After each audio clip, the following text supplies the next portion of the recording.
Buenos días a todos. Iniciamos en 2 minutos. Esperemos a ver que otros compañeros se conectan.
Listo, buenos días, ¿cómo están?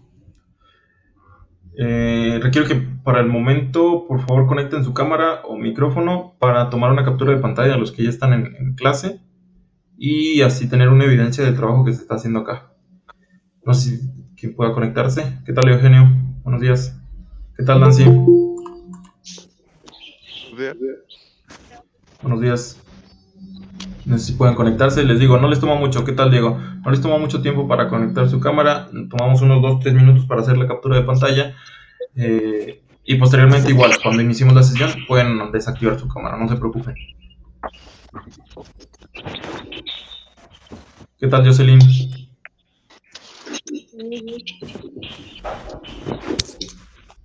¿Qué tal, Galicia? ¿Qué tal, Martín? ¿Cómo está?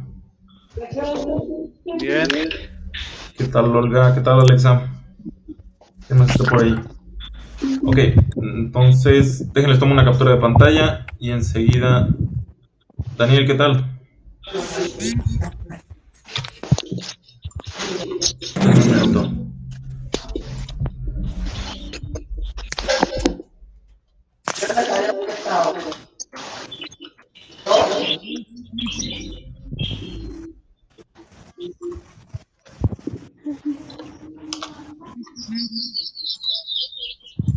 Ok, entonces, si gustan ya pueden apagar la cámara. Voy a empezar a presentar, no se preocupen. Denme un minuto.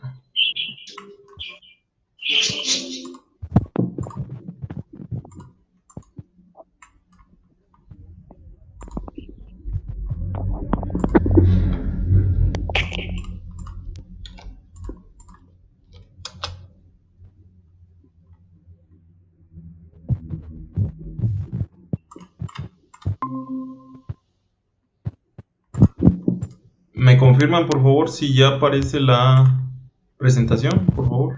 Sí. Sí, ya aparece. Ok, entonces, denme un minuto. Listo. Ok, el tema del día de hoy, pues bueno, ahorita lo vamos a ver. No sé, antes de pasar a la cuestión de la charla o de la sesión del día de hoy, dudas en general que hayan tenido, leí sus comentarios, algunos tenían algunas dudas operacionales en términos de la aplicación, en términos de cómo se subían las actividades. Lo que es importante ahorita es de que no dejen pasar lo de la cuestión de sus asistencias o la cuestión de las dudas. Recuerden, las dudas de la sesión 1 se enviaban antes de ayer, o perdón, antes de hoy, antes de esta sesión. ¿Por qué? Porque en este apartado de dudas de sesión 1 se ponían todas las dudas que se hayan generado desde la última vez que tuvimos sesión hasta el día de hoy. Finalmente es para, pues bueno, poner en consideración aquellas dudas que se hayan interpretado, que se hayan generado. No sé si al momento tengan alguna otra duda que sea muy, que sea realmente urgente de resolver antes de iniciar el tema de hoy. Con respecto a lo de la asistencia, con respecto a lo, me parece que ya no coincidimos con otras clases, así que ya no hay mayor problema con eso. Intentaremos que en la manera de lo posible nos apeguemos a este horario para evitar interferencias con alguna otra clase. No sé si tengan alguna otra duda, sugerencia o que algo haya surgido o los haya detenido en su avance del trabajo, ahorita tienen oportunidad de hacérmelo saber, por favor. Si no hay ninguna duda, pues bueno, también les agradecería que me confirmen que no hay alguna duda, ya sea en el chat o que me confirmen por su micrófono, por favor. No, no hay ninguna. Ok, No, gracias. seguro, bien. Gracias, León. Gracias, Nancy. Gracias, Uriel. Entonces, iniciamos Estamos bien. Ok, muy bien. Gracias, Eva. Entonces, iniciamos con la sesión del día de hoy. Pues bueno, ya sabemos que estamos en literatura 2. Estamos en el semestre 21A, 2021A. Y bueno, pues bueno, avanzamos. Pues bueno, ustedes ya hicieron la lectura la lectura y la revisión de estos temas, ya sea por el material de apoyo, ya sea por el material que aparece en su libro. Y pues bueno, gracias también a la explicación que daremos el día de hoy.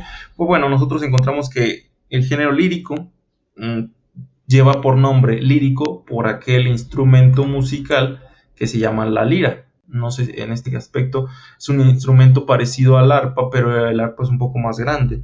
La lira era un instrumento pequeño que se utilizaba como acompañamiento en la interpretación de poemas en la antigua Grecia y en la antigua Roma.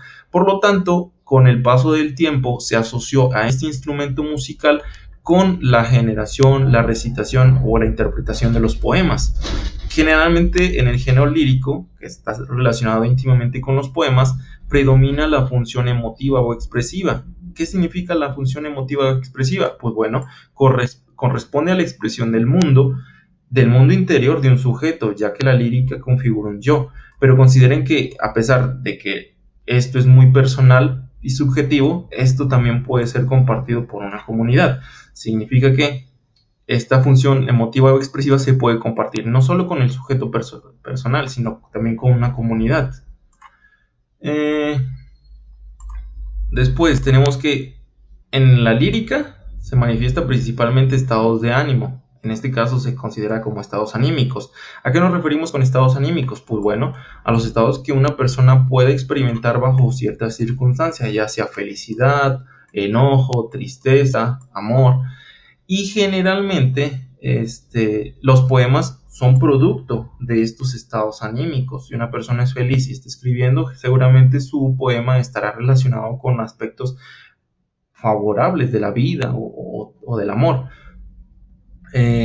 Esto no significa que sea privativo de un sujeto. Recuerden, todos nosotros coincidimos en este tipo de estados anímicos. No siempre estamos en un estado anímico simultáneo o favorable con nuestros contemporáneos, en este caso con nuestros iguales. No todos los que están en esta clase tienen los mismos estados de ánimo. Algunos estarán felices, algunos estarán contentos, algunos estarán molestos, algunos estarán tristes.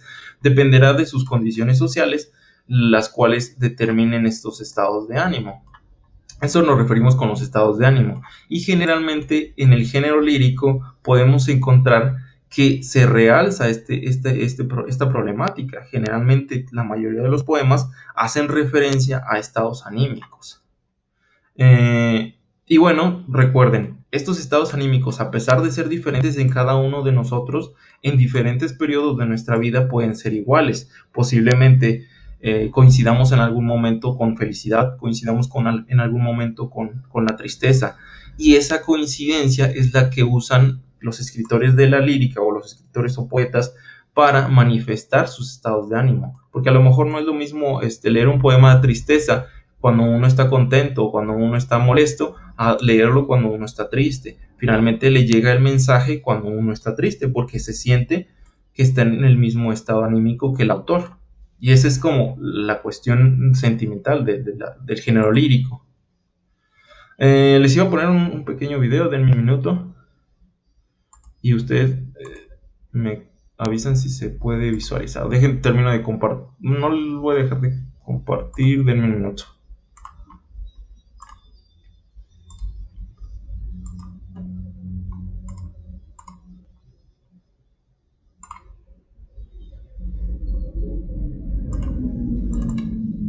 No sé si alguno de ustedes ya haya escuchado. Es un cantante que ya falleció, que se llamaba Canserbero. Y él, bueno, en una de sus canciones deja claro la, la cuestión de que muchos estados anímicos o muchos estados de ánimo pueden ser comunitarios. ¿A qué nos referimos comunitarios? Pues bueno, una sola persona puede sentir molestia, enojo, represión, pero esa misma sensación puede ser compartida por una población en general. ¿Me confirman, por favor, si se está visualizando la página de YouTube? Sí. ¿Sí? Sí, profe. Ok. Sí, profe. Ok. Mira, les voy a poner una canción. Igual intenten seguirla. Con el audio. También me dicen si se escucha bien el audio. También es uno de los detalles. Espero que no se escuche eco por micrófono. Y ahora ya voy a reproducir. Esa canción está bien chida.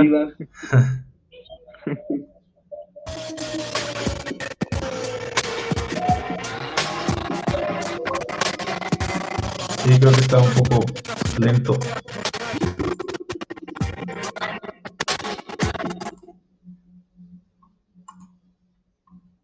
¿Sí se escucha? ¿Me pueden confirmar?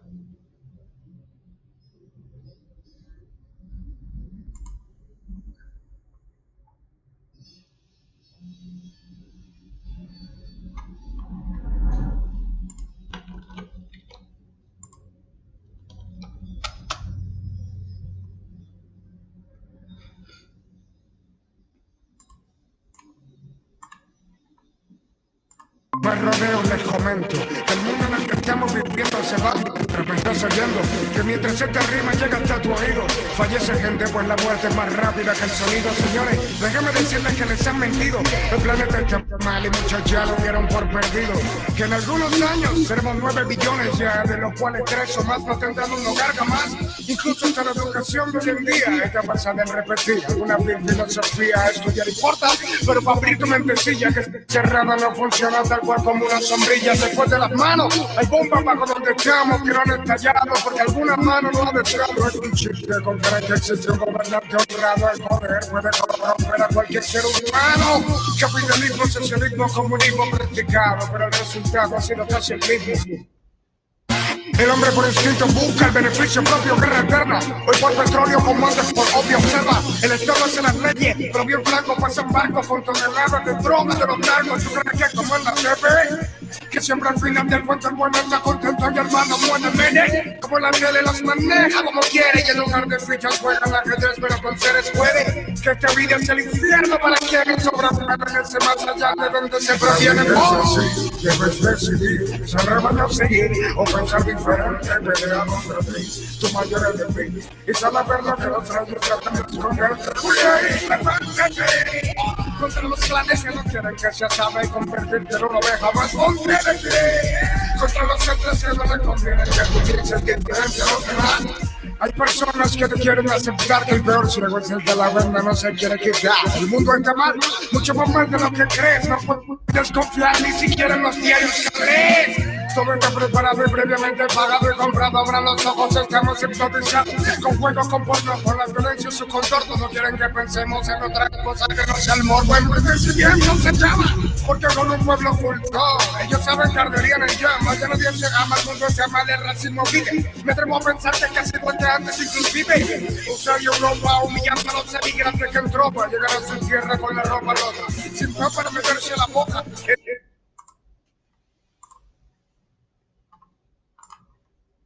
Ok, dejé de compartir la canción. Espero que sí se haya escuchado la letra de la canción. ¿Me confirman, por favor? Porque en mi pantalla ya no se escuchaba, solamente se interpretó. No se escuchó. ¿No se escuchó? No, Sí, se escuchó, profe. ¿Sí se escuchó?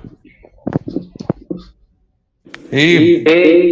Ah, ok. Sí. algo distorsionado, pero sí. Sí, es por la banda del internet. Generalmente está asociada por eso, porque sus celulares y el mío, bueno, en mi caso estoy con la computadora, pero de todas maneras les dejo el enlace en el chat por si en otra ocasión pueden revisar la canción. Es una canción en la cual nosotros podemos ser coincidentes con la interpretación del mundo del autor. Finalmente es una de las características que les mencionaba que que tiene finalmente el género lírico, que es la coincidencia de estados anímicos. Si nosotros no tenemos interpretaciones negativas acerca del mundo, generalmente esta canción pues no nos puede decir nada. Pero si nosotros tenemos o coincidimos en algún punto del autor, pues obviamente vamos a coincidir en que el mundo tiene inconvenientes y tal. No sé si hasta el momento... Bueno, íbamos a hacer un ejercicio de qué habla la canción, pero finalmente la canción habla de protesta.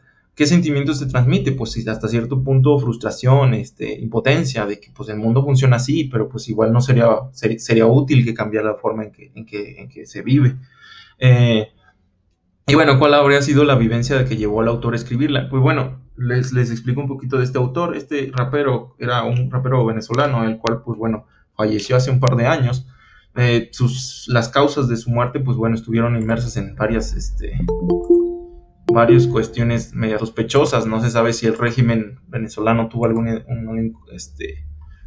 relación con su muerte, pero fue un cantante que escribía sus canciones finalmente a modo de protesta de las situaciones económicas en las cuales se encontraba su país y en las cuales se encontraba finalmente el mundo. Y es uno de los aspectos que vale la pena identificar del género lírico. Finalmente, estos estados anímicos pueden ser, pues bueno, compartidos por un público. A pesar de que él no era mexicano, pues identifica problemas que nos afectan a todo el mundo. Y eso es como lo importante del género lírico, que finalmente pareciera que son poemas y tal, pero recuerden que mucha de la música que nosotros escuchamos o de la música que llega a nosotros, pues finalmente tiene un sentido lírico. Eso es lo importante que hay que definir acá. No sé si al momento haya alguna duda respecto a esto. No. No. Ok, pasamos al siguiente apartado. Les digo, íbamos a hacer estas 3 preguntas, pero pues bueno, porque hubo variaciones en el tiempo, en la reproducción, y porque pues, bueno, obviamente hay fallas a veces en el internet, pues bueno, no podemos hacerla de manera en vivo. Pero entonces, avanzamos. Otro de los aspectos que hay que identificar es esto. No sé si pueden tomar captura de pantalla, tomarle un screenshot, ya sea en computadora o en su celular o en la computadora, o hacer anotaciones, porque esto es importante. Hay que identificar la diferencia entre el verso y la prosa. Nosotros podemos escribir poemas en 2 formas, ya sea en verso y en prosa. Generalmente el verso es cuando nosotros hacemos una concatenación o una unión entre lo que nosotros conocemos como párrafos, pero esos párrafos terminan en rima. Es una de las características de nosotros terminar en rima cuando nosotros escribimos en verso, a diferencia de cuando escribimos en prosa. Generalmente cuando escribimos en prosa está relacionada a la forma en que tanto como nosotros hablamos o nos interpretamos o nos comunicamos de manera habitual.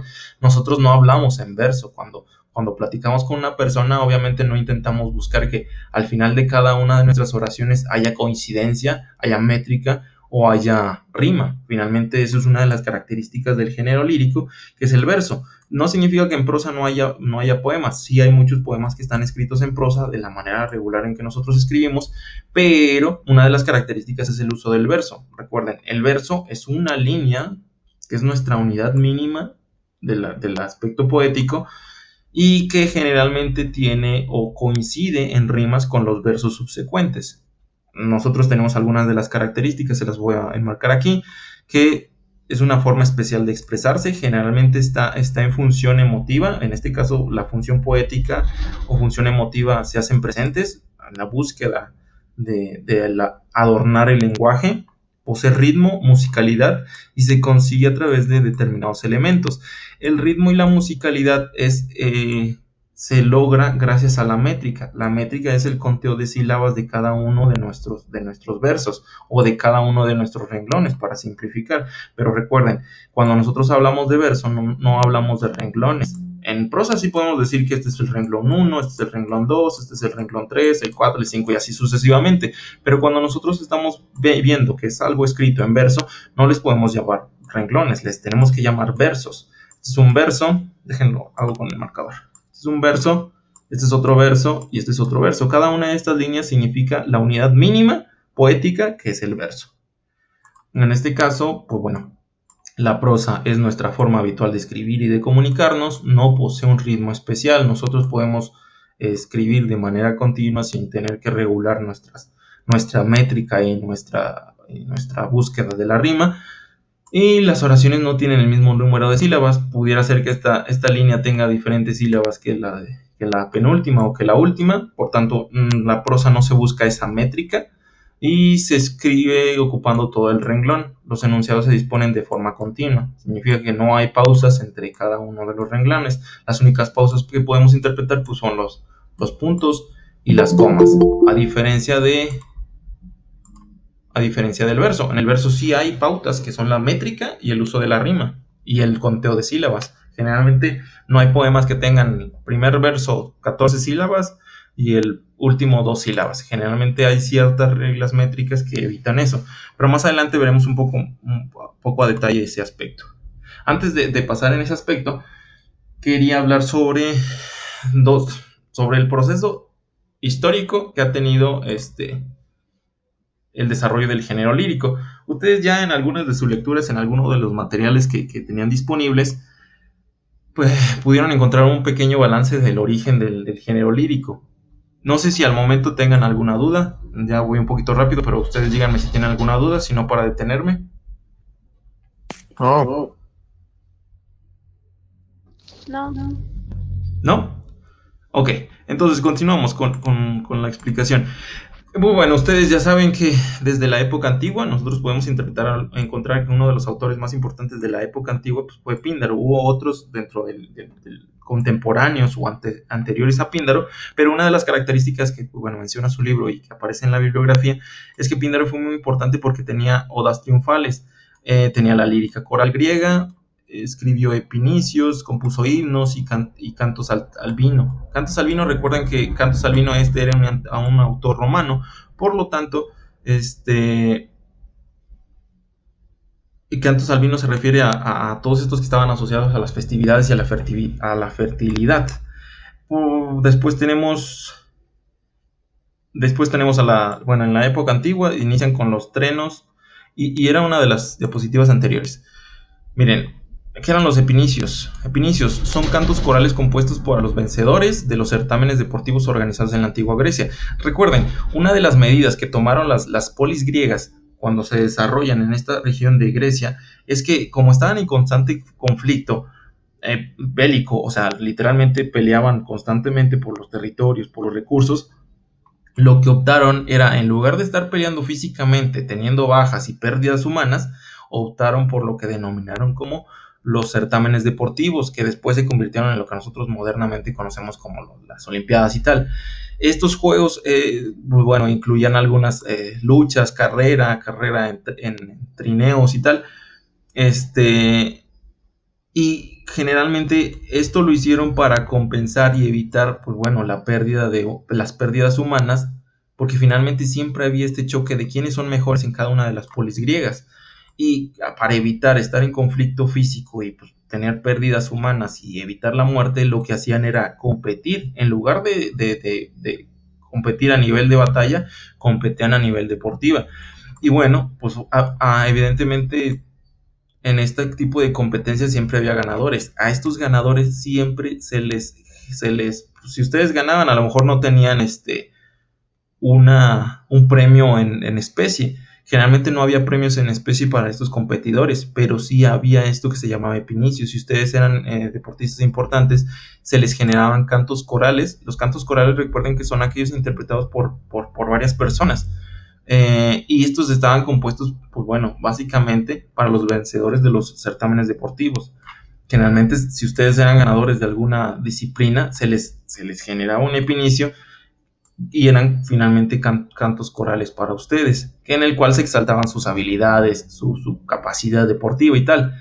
Y por el contrario, dentro del mismo desarrollo de la lírica también aparecieron los trenos. Los trenos eran una composición lírica parecida, pero en lugar de ser exaltaciones a la grandeza o a la victoria, eran un lamento fúnebre y generalmente también, al igual que los epinicios, eran ejecutados por un coro.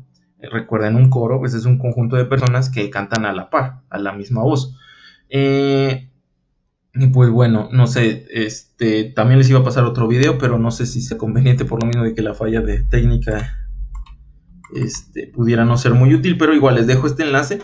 Este no es un treno formalmente, les voy a dejar el enlace en el chat. Recuerden, el chat está en la parte derecha de su pantalla o en la parte superior si están desde su celular. Y es un video sobre una canción rusa que genera en ciertos ciudadanos rusos como un sentimiento. Y finalmente es uno de los elementos que persigue el género lírico, el despertar emociones y el generar las emociones en el individuo. Y estos son ejemplos, estos finalmente son ejemplos, estos dos, tanto los epinicios, recuérdenlos, si pueden tomar una captura o una anotación, recuerden, los epinicios y los trenos son ejemplos de los orígenes del género lírico en la antigüedad.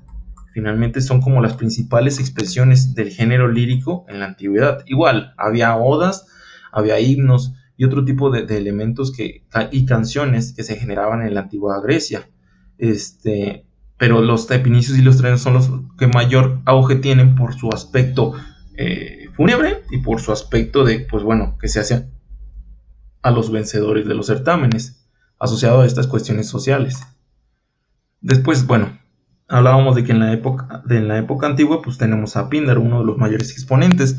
Después, recuerden, aparece la cultura helénica y todos los griegos y la expansión tanto de la filosofía, tanto de las matemáticas y todas sus aportaciones, pero después esta cultura dejó de ser la más importante y pasó a darle la importancia, pasó a tomar importancia a la cultura latina. Aquí aparece un pequeño mapita en donde se establece los dominios que tuvo el imperio romano. Todas estas posesiones que aparecen en rojo es las posesiones que se lograron en el Mediterráneo gracias a la expansión del pueblo latino. El pueblo latino no somos nosotros latinoamericanos. En el pueblo latino se refiere a los latinos que vivían en la región del Lacio, que se originaron en el Lacio. Posteriormente, cuando lleguemos a etimologías, ahondaremos un poco más en la cultura latina, que fueron los romanos. Finalmente, los romanos expandieron su mundo a diferencia de los griegos. Los griegos sí tuvieron influencia en toda esta región, pero y tuvieron influencia en la Grecia Magna y en parte de Italia, en lo que conocemos como Italia actualmente, pero no lograron una expansión como lo hicieron los romanos. La importancia de los romanos es que lograron una expansión tanto de su idioma, que era el latín culto y el latín vulgar, y significa que en todo este territorio había algo en común, que era la cultura grecolatina. ¿Por qué? Porque mucho de lo que los romanos aportaban a estos lugares era obtenido o era copiado de la misma cultura griega. Finalmente, por eso es que se llama cultura grecolatina, porque es una mezcla entre lo griego y lo latino. Precisamente toda esta región estuvo bajo la influencia de la fusión de la lengua, la cultura grecolatina, y posteriormente todas estas regiones tuvieron algo en común, que fue la originación de las lenguas vernáculas. Las lenguas vernáculas es como el gallego, que se habla en esta zona, el portugués, que se habla también en esta zona, el catalán, castellano, francés provencial, italiano y rumano. Todas estas lenguas romances provienen de un origen único. En este caso es la mezcla entre lo griego y lo romano. Posteriormente esto se convertiría en una influencia para escribir. Finalmente en estos idiomas fue donde se escribieron algunos de los principales poemas, y posteriormente pasaron a la Edad Media. Ya en la Edad Media, ya a partir del siglo XII, aparecen figuras como los trovadores o los juglares, que eran finalmente personas que se dedicaban a la interpretación de poemas. Recuerden, ya existían en la antigüedad personas que se dedicaban a eso, pero son diferentes a los que se propagaron durante la Edad Media. Finalmente ha sido una constante en individuos que se han especializado en la interpretación de poemas. En este caso, ya para la Edad Media, son los trovadores quienes constituyeron la propaganda de poesía entre el pueblo. Muchas veces estos trovadores eran financiados por los reyes o los señores feudales, dependiendo de la economía local de la zona en donde se desarrollaran. Posteriormente, uno de los aspectos más importantes es que este tipo de trovadores durante la Edad Media, muchos de los poemas que se generan en la Edad Media están asociados a la religión.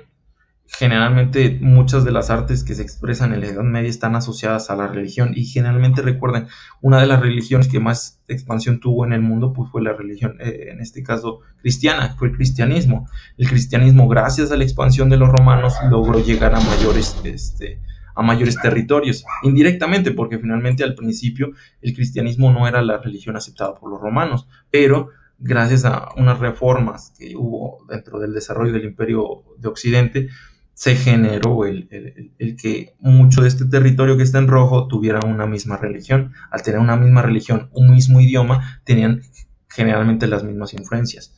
Sí, con sus particularidades.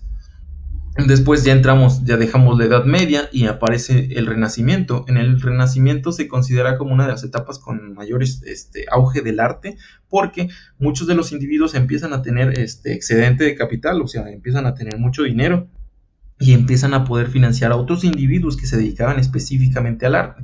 Es donde aparecen, pues bueno, artistas como Miguel Ángel, aparecen artistas como Leonardo da Vinci, que son financiados por familias ricas. Estas familias ricas, pues bueno, que hayan obtenido sus recursos a partir de otras características, a partir de otras actividades económicas.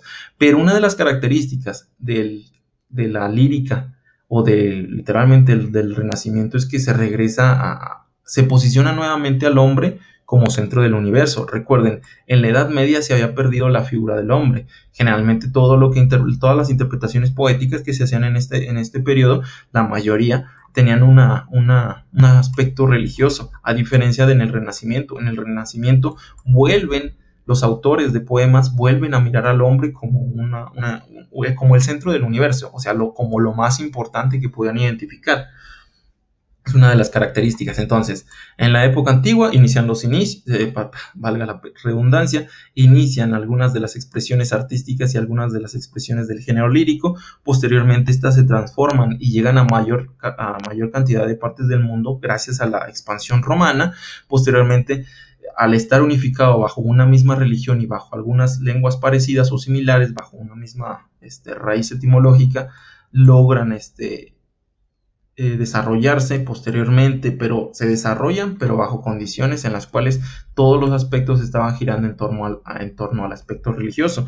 Posteriormente, ya en el Renacimiento, se vuelve a mirar al hombre como el centro del universo y bueno, aparece el humanismo, la importancia del ser humano como un ente dentro del mundo. Después aparece el barroco, ya en la evolución del barroco en el siglo XVI, en el siglo XVII, hubo una renovación, empezaron a aparecer artistas como Francisco Quevedo, Sor Juana Inés de la Cruz, y ellos inauguran la corriente barroca. Después aparece otro individuo. Después, en el desarrollo del género lírico, aparece en el siglo XVIII y en el siglo XIX el romanticismo. En el romanticismo, bueno, destacan algunos autores como Edgar Allan Poe, como Víctor Hugo, y algunas de sus obras, pues bueno, es El Cuervo de Edgar Allan Poe y Los Miserables de Víctor Hugo, en el cual realzan los aspectos humanos de la vida en sociedad. Y posteriormente encontramos el modernismo. Uno de los principales exponentes del modernismo es José Martí, y se desarrolla a finales del siglo XIX, principios del XX, y bueno, una de las características del modernismo es que ya sí las estructuras y la métrica es mayor desarrollo, es uno de los aspectos más importantes dentro del desarrollo de la escritura de los poemas.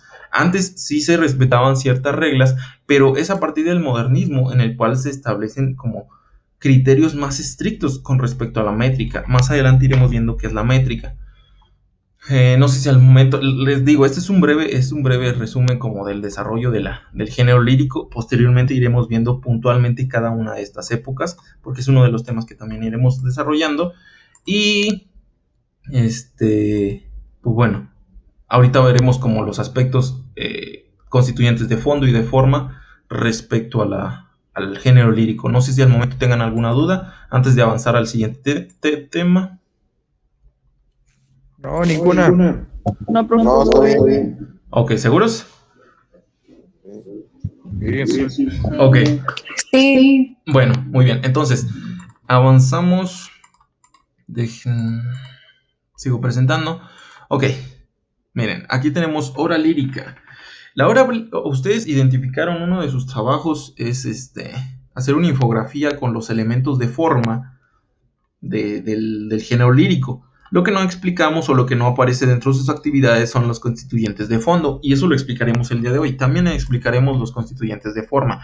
Pero consideren esto: un poema tiene varios elementos que lo constituyen, no solo es un poema per se. ¿A qué me refiero a un poema per se? No es un poema que haya sido escrito simplemente de la ociosidad de una persona. O sea, hay condiciones que lograron que una persona tuviera el tiempo, las condiciones, las motivaciones y el interés de escribir algo. O sea, no es como que un día una persona o Edgar Allan Poe o Víctor Hugo se haya levantado y hoy quiero escribir un poema. Obviamente no funciona así. Hay ciertas condiciones que generan que un individuo pueda generar o escribir un poema. No significa que ustedes no puedan o que yo no pueda, no, significa que hay ciertos elementos que pueden determinar la escritura de un poema. Y son elementos que se tienen que considerar también. Deme un minuto. Ok, entonces tenemos los constituyentes de fondo, que son... ¿A qué me refiero? Bueno, miren, hay que aclarar esto. Hay constituyentes de fondo y hay constituyentes de forma. La forma es la forma y literalmente es el ordenamiento en que nosotros podemos... Vamos a ponerlo en términos más sencillos. Vamos a escribir un ensayo. Un ensayo va a tener una forma, que es la forma de escritura, ya sea de 15 líneas, 15 párrafos, perdón, 15 renglones y tal, y bajo cierto tipo de caracteres, cierto tipo de letra, cierto tipo de puntuación, cierto tipo de espaciado, y eso se refiere a la forma. Pero lo que esté escrito, lo que ustedes están interpretando, su interpretación de ese tema, es lo que se considera como fondo. No sé si al momento esté quedando claro a lo que nos referimos como fondo y forma. Recuerden, un poema tiene un fondo, tiene una forma, y cada uno de tanto el fondo como la forma, tiene elementos que se deben de considerar. No sé si al momento esté quedando clara esta diferencia entre los elementos de fondo y los elementos de forma. Igual cuando iremos desarrollando también el tema, a lo mejor puede quedar un poquito más claro. Me parece que Martín iba a mencionar algo. No, nada. Ok, entonces ya ha quedado clara la diferencia entre elementos de fondo y elementos de forma. Ahorita vamos a continuar, miren. ¿Cuáles son los elementos de fondo? Pues bueno, el hablante lírico, temple de ánimo, actitud lírica, motivo lírico, objeto lírico y lenguaje lírico. Ahorita vamos a ver cada uno de ellos y sus características. Los elementos de forma, finalmente, es cómo estructura el autor cada una de esas ideas. Y esto es lo que nutre las ideas. Ahorita les voy a hacer la misma pregunta al finalizar la misma explicación. Y bueno, ya sabemos que la obra lírica es una forma literaria en la que predominan los sentimientos del hablante lírico. Los sentimientos del hablante lírico se refieren a los sentimientos del autor. Generalmente estos sentimientos pueden ser o compartidos o no por otros de los lectores finalmente. Y bueno, vamos con el primero. El hablante lírico. El hablante lírico es la voz que se manifiesta para expresar sus emociones. ¿Quién es el hablante lírico? Pues bueno, quien escribe el poema principalmente. Ya sea si ustedes en algún momento de su vida sienten tristeza, sienten felicidad, sienten amor, sienten odio, ustedes tienen la capacidad de escribir un poema, ya sea en verso o en prosa, pero ustedes, como son los que escriben y son los que interpretan esas emociones o le dan a interpretar esas emociones, a ustedes se les considera como el hablante lírico. Recuerden, hablante lírico es aquel que se encarga de expresar sus emociones. ¿Sí? Ok. Después tenemos otro concepto que es el temple de ánimo. El temple de ánimo se hace referencia al estado de ánimo en el cual se haya encontrado el hablante lírico. Temple de ánimo finalmente puede ser alegría, amor, odio. Finalmente el temple de ánimo es el por qué esta persona está escribiendo un poema. Si no hay temple de ánimo, pues evidentemente este hablante lírico no va a tener ninguna motivación de generar un poema. Entonces queda claro, hablante lírico, quien escribe. Temple de ánimo, el estado de ánimo de esta persona que escribe. Después, actitud lírica. La actitud lírica se refiere a la forma en que ustedes ven el mundo. Y esto está muy relacionado también con el temple de ánimo. El temple de ánimo es un poco más subjetivo porque puede estar a merced de un sentimiento temporal, pero la actitud lírica no. Sí está un poco más relacionada a su forma de interpretar el mundo. Si su interpretación del mundo es que es algún lugar bonito pero cruel, o es un lugar cruel pero justo, esas interpretaciones se verán inmersas dentro de sus poemas. Es muy claro o es muy evidente que muchos autores dejan todas estas pistas o huellas de lo que pues bueno, su vida ha sido a través de la escritura. ¿A qué me refiero con esto? Significa que cuando ustedes o algún autor escribe un poema, de manera indirecta o inconsciente está permeando ese poema con su interpretación del mundo. Vamos a imaginar esto. Vamos a suponer que un autor ha sido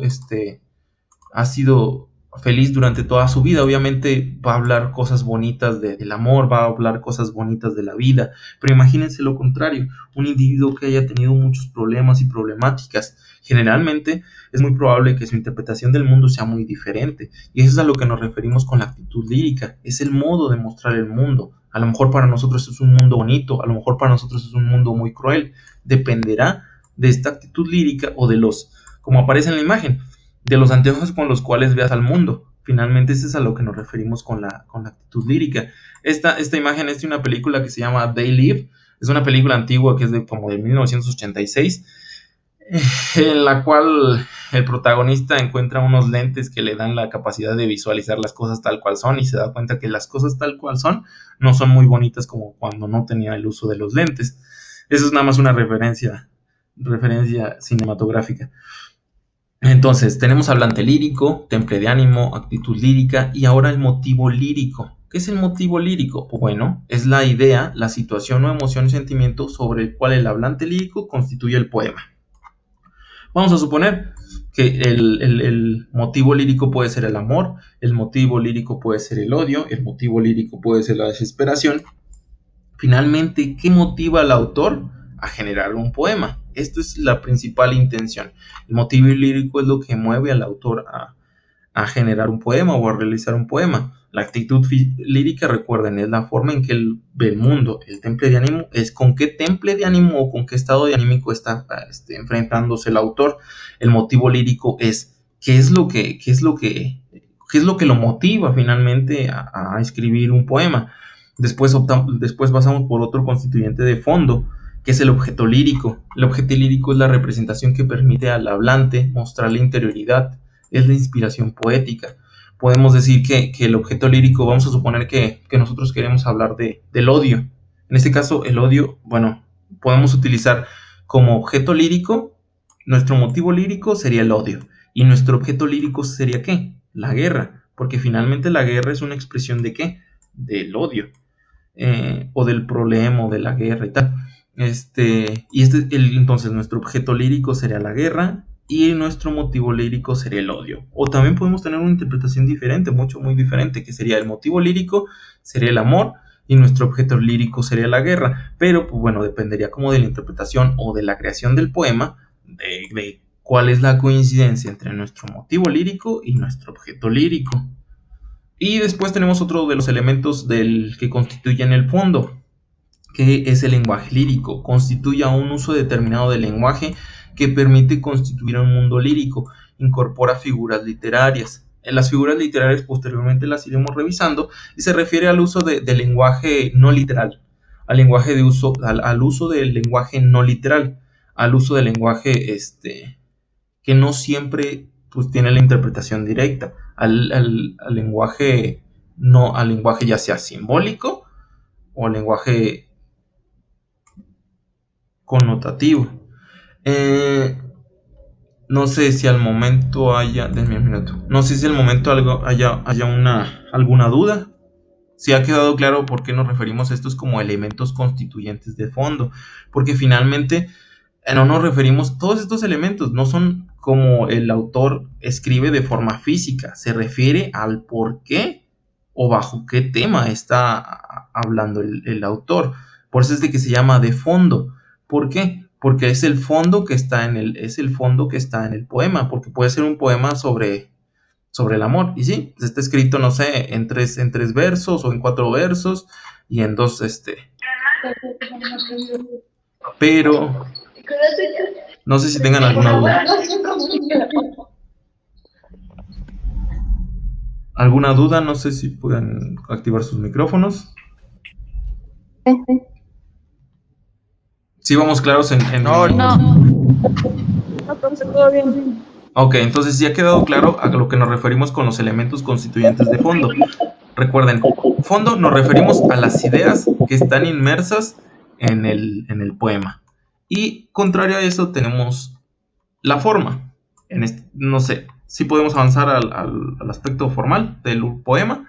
Recuerden, este es el aspecto de fondo, que son finalmente lo que motiva al autor, las características del autor y la forma en que el autor utiliza el lenguaje. Y después tenemos ya los constituyentes de forma. ¿Vamos claros hasta ahí? Sí. ¿Seguros? Sí, Bueno, profe. entonces Sí. continuamos. Recuerden, si tienen alguna duda, lo pueden mencionar ya sea con su micrófono, me hacen una breve pausa o lo escriben en el chat. También estoy pendiente al chat. Bueno, entonces ya tenemos constituyentes de fondo. Ahora tenemos los constituyentes de forma. Dentro de los constituyentes de forma, recuerden, el verso. El verso, recuerden que es la unidad básica de nuestros poemas. Este es un verso, que sería el verso número 1. Este sería nuestro verso número... disculpen la letra porque finalmente estoy con el mouse. El verso número 2 y este sería el verso número 3. Cada una de estas pequeñas unidades, nosotros podemos, si estuviéramos hablando de prosa, estaríamos diciendo que son renglones. Pero recuerden, cuando estamos hablando de un poema en verso, se les considera a la unidad mínima, se le considera literalmente verso. Cada una de estas unidades representa un verso y cada una de estas unidades tiene cierta métrica. En algunas ocasiones los autores, siguiendo las pautas de escritura, hacen poemas que tienen cierta cantidad de sílabas y respetan cierta métrica. Hay autores que no respetan esa cierta métrica porque finalmente la creación de poemas, pues bueno, tiene cierta flexibilidad. Entonces, cada uno de esos elementos en color negro es un ¿qué? Es un verso, pero esto se le considera... Un minuto. Esto que está en la unidad de estos 4 versos se le llama estrofa. La estrofa es una unidad mayor o un conjunto de versos separados por un conjunto aparte. Significa que esta es una estrofa, esta es otra estrofa, esta es otra estrofa y esta es otra estrofa. Si se fijan, tienen cantidad de versos diferentes. Esta tiene 4, esta tiene 4 y esta tiene 3. 3 versos. Y esta tiene 4. Y esta también tiene 4. Entonces cada una de estas son estrofas diferentes. Y esta es una de las características que tienen muchos de los poemas que están escritos en verso. Este es un soneto en específico porque tiene dos estrofas de 4 versos y 2 estrofas de 3 versos. Es una unidad básica dentro de las estructuras. Hay una variación infinita de estructuras de poemas, pero una de las estructuras como más comunes es el soneto. Finalmente el soneto es, como les decía, es un poema con 4 estrofas, con 2 estrofas de 4 versos y 2 estrofas de 3 versos. Entonces ya ha quedado claro cuáles son los versos, cuáles son las estrofas, y después tenemos otro elemento que son las rimas. Lo voy a poner con verde. Las rimas son las últimas sílabas. Son las últimas sílabas que tiene la terminación de un verso. Si se fijan, aquí hay cierta coincidencia entre esta y esta. La rima finalmente es cuando un conjunto de palabras al finalizar coincide con otro conjunto de palabras. En este caso, avanza rápido hacia adelante, coincide con trata a un clérigo harto tunante. Por lo tanto, las últimas sílabas coinciden porque coinciden coinciden como las consonantes, como coinciden las vocales. Y esto es a lo que se refiere como es la rima. Finalmente, este es lo que nosotros consideramos como rima. Y el ritmo es la constante. Déjenlo, pongo en amarillo. El ritmo es la cantidad de sílabas que se van generando respecto a nuestro verso. Ahí no está hecho de manera correcta, simplemente es para ilustrar. es a lo que nos referimos con el ritmo. Se define como el efecto que resulta de la repetición a intervalos regulares del sonido. Significa que aquí hay intervalos de sonido que son parecidos entre ellos. Y esto se logra ¿cómo? Se logra gracias al uso de la rima. Este es el ritmo. Y después tenemos el acento. Generalmente los acentos ayudan para determinar la cantidad de sílabas que tiene un verso. Esto lo voy a poner en azul. Bueno, no se ve. Y bueno, no todas las palabras, recuerden que no todas las palabras tienen acento, pero en algunas el acento determina la cantidad de sílabas que tiene cada uno de estos elementos. No sé si al momento haya quedado claro estos elementos de forma. Lo importante ahorita, lo importante que sí no puede pasarse, es que se encuentre la diferencia entre las diferencias entre el verso y el estrofa. Recuerden, el verso es la unidad mínima, lo que podríamos nosotros interpretar como una línea, y la estrofa es ¿qué? Un conjunto de varias líneas. No sé si al momento haya quedado claro esto. ¿Sí? Sí. Ok, entonces ese es uno de los aspectos importantes de la clase del día de hoy, que quedara clara la diferencia entre el verso y la estrofa. Recuerden, el verso es la unidad mínima y la estrofa, pues bueno, es una unidad un poco mayor en la cual se unen varios versos. Los versos, recuerden, pueden tener ritmo, pueden tener rima y en muchos aspectos obviamente es el acento el que determina el ritmo. Ok, y bueno, ya ustedes ya conocen estas reglas de acentuación. Si se acentúa en la última sílaba, se considera una palabra aguda. Si se acentúa en la penúltima, es grave. Si se acentúa en la antepenúltima, es una palabra esdrújula. Y si se acentúa en la antepenúltima, se considera sobresdrújula. Y bueno, esta es una de las consideraciones también que es importante. Recuerden, esta es una de las clasificaciones de los versos. Nosotros podemos tener dos clasificaciones: versos de arte mayor y versos de arte menor. ¿A qué nos referimos? Esta es una clasificación que es permanente. Esto sería conveniente que también lo tengan. Y posiblemente esté en su libro, pero no de una manera tan clara como acá. Pudieran tomar captura de pantalla o tomarle una breve nota.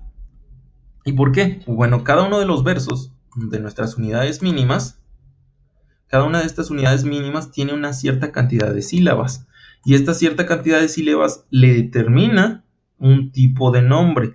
Si nuestro verso es solamente de 2 sílabas, se va a llamar bisílabo. ¿Por qué? Pues bi por el aspecto bi, y porque hace referencia a 2, y sílabo, pues bueno, que tiene solamente 2 sílabas. Y así sucesivamente, si nuestro verso tiene 3 sílabas, se va a llamar trisílabo. 4 tetrasílabo, 5 pentasílabo, 6 hexasílabo, 7 heptasílabo, y en la última clasificación de arte menor es octosílabo, que son 8 sílabas. Nos referimos que son versos de arte menor y arte mayor por la complejidad de la producción de este tipo de poemas. Entonces, ya si un poema tiene versos de más de 9 sílabas, si tiene 9 sílabas exactamente, se le llama eneasílabo. Si tiene 10 sílabas cada uno de sus versos, o por lo menos uno de sus versos, se le llama decasílabo. Recuerden, es un verso. Cada uno de sus versos tiene una cantidad determinada de sílabas, las cuales determinan un nombre en específico. Si tiene 11, endecasílabo. Si tiene 12, dodecasílabo. 13, tridecasílabo. Y si tiene 14, se le llama un verso alejandrino. Este es para términos de los versos, pero también hay clasificaciones en términos de las estrofas. Eso más adelante lo iremos viendo. Antes de eso, vamos a hablar sobre las... ¿Hasta el momento hay alguna duda? Antes de pasar a la cuestión de la rima. Recuerden, cada uno de los versos se determina, tiene una clasificación de arte mayor o de arte menor, y esa clasificación está en torno a cuántas sílabas tiene. ¿Vamos hasta el momento claros o todavía o hay alguna duda? Todo bien. Ok. Todo bien, muchas gracias. Ok, entonces continuamos. Entonces cada uno de estos tiene una clasificación, cada verso tiene una clasificación y un nombre en específico, dependiendo de cuántas sílabas llegue a tener. Por ejemplo, ya pasamos a la rima asonante y la rima consonante. La rima asonante es aquella donde solo coinciden los sonidos vocálicos. Recuerden cuáles son las vocales en el español: A, E, I, O, U.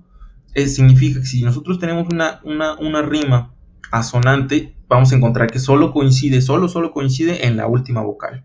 Pero tenemos una rima asonante, perdón, una rima consonante cuando coinciden los últimos, tanto los sonidos, los sonidos de las consonantes como de las vocales. ¿A qué nos referimos con eso? Miren, aquí tenemos flor, amor, color.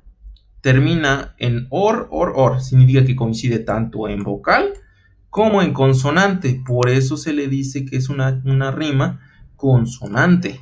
En este caso es diferente, tenemos una rima asonante porque solo coincide en la última vocal. En la última letra, si se fijan, no coincide con la consonante, la L no coincide con las dos D de esta rima. Después tenemos esta que no hay rima, en este conjunto de palabras no hay rima, en este sí hay, pero es asonante. ¿Por qué? Porque la vocal es la constante, la vocal constante es la A, pero la consonante no es constante. La consonante, tanto la J como la N, la D, son consonantes, pero no son la misma. Por lo tanto, la rima que podríamos encontrar en un poema con estas tres palabras sería una rima asonante. No sé si al momento va quedando claro cuál es la diferencia entre una rima consonante y una rima asonante. ¿Sí vamos claros hasta el momento? Sí. Ok. Vamos a ver si nos alcanza no, ya estamos por terminar la sesión. Y bueno, realmente había otros ejemplos de la rima sonante y consonante. Igual esta presentación yo se las voy a adjuntar a la plataforma para que la puedan consultar posteriormente. Y pues bueno, no sé si al momento hay alguna duda, sino para finalizar la sesión les voy a pedir que ya les tomé captura de pantalla. Somos 30 personas. No, ya somos 40. Voy a dejar de compartir. Si tienen alguna duda, ahorita es el momento adecuado para compartir sus dudas. No sé si hay alguna otra. Lo que aparece en la plataforma Classroom de la sesión 1, ¿eso cómo es? ¿Ahí qué tenemos que hacer? Mire, voy a dejar de presentar la presentación y voy a presentar la plataforma. Y ahorita les explico cuestiones de operatividad de la plataforma. Denme un minuto. Yo como tele.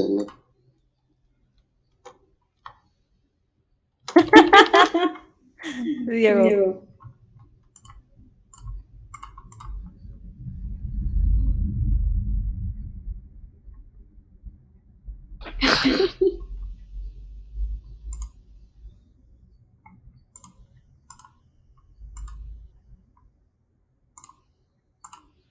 Listo, aparece su plataforma, ¿cierto? Sí. Ok, miren, ahí tenemos nuestra plataforma. Recuerden, este es nuestro tablón de clase. En el tablón de clase aparecen los anuncios, tanto de las nuevas sesiones en vivo como de los trabajos que se han publicado. Ahí aparece también su libro, aparecen varios aspectos importantes. Después tenemos el banner de trabajo en clase. Aquí tenemos divididas dos aspectos. Tanto los trabajos que se presentan de manera, virtual, digital, que se entregan, que son las entregas más importantes, como las sesiones en vivo. Recuerden, aquí en el banner de dudas de la sesión, se refiere a las dudas que se hayan generado desde la última sesión que nos vimos hasta el día de hoy. Significa que este reporte lo debieron de haber entregado pues, el día de ayer. Algunos de ustedes no los entregaron, bueno, porque a lo mejor no era clara la indicación, o a lo mejor se les pasó, no lo sé. Ese se supone que debería de haber sido entregado hoy. Después tenemos otro pequeño apartado que dice asistencia a sesión 1, que es la sesión del 3 de marzo, que es la sesión del día de hoy. ¿Qué vamos a hacer aquí? Miren, ver tarea. Aquí simplemente lo que vamos a hacer es, ustedes van a subir una captura de pantalla de su celular o de su ordenador. ¿Cómo hacen la captura de pantalla? Ahorita si quieren les muestro cómo hacer una captura de pantalla. Desde el celular no hay problema. La captura de pantalla para un celular es botón de bajar volumen y de encendido, y muchos de los celulares lo hacen en automático, pero si están dentro de su computadora lo hacen presionando una tecla que se llama imprimir pantalla en la parte superior derecha. Hay una tecla que está separada de otras tres.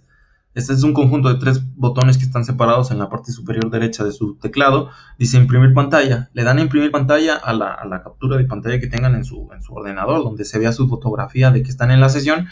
Imprimen pantalla y después esa imagen la copian en un Paint o en algún Word y esa misma la rescatan para subir en este apartado que es asistencia de sesión 1. Igual, yo tengo el registro de cada uno de ustedes en el chat. También en el chat en la sesión. Pero de todas maneras, este es para confirmar que, pues, bueno, estuvieron en la sesión. Eso es a lo que nos referimos con ese apartado, Martín.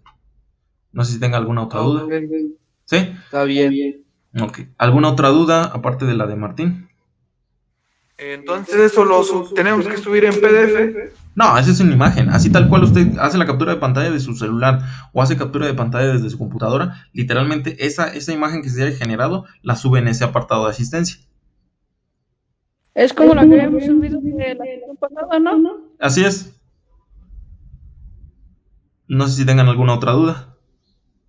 No, dos. No, está bien. Ok, entonces no sé si hay algo más en los que los pueda orientar, apoyar. Respecto a si llegan a tener dudas, recuerden, estoy al pendiente sobre todo de Facebook y de WhatsApp. Recuerden, no se guíen tanto, si tienen alguna duda, no me escriban tanto en la aplicación de Classroom, a menos de que me hagan una entrega, porque cuando ustedes hagan una entrega, ya ven que pueden agregar un comentario a la entrega.